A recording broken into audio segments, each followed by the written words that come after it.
Այն դեպքերում, երբ որ մենք ժամանակահատված ենք ունենում, որ քաղաքային իշխանությունները ինչ-ինչ պատճառներով որոշում են, որ տենց մեկուսացած աշխատեն եւ կառավարության հետ նորմալ չեն համագործակցում, դրա հետևանքները երևում են։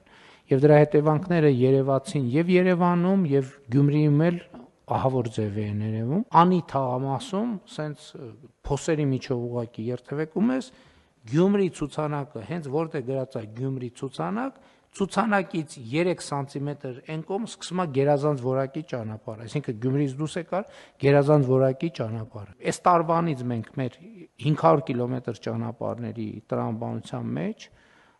Երևանի համար պետք է 50 կիլոմետր ճանապարհ նախատեսենք եւ Գյումրիում էլ իհարկե մենք հիմա մեծ ծրագիր անում ենք Անի թաղամասի համար, այդտեղ էլ պիտի մտածեք պարոն Խաչատրյան, պարոն Խուդասյան, առաջարկ ներկայացնեք, որ ամեն տարի Գյումրիում էլ որոշակի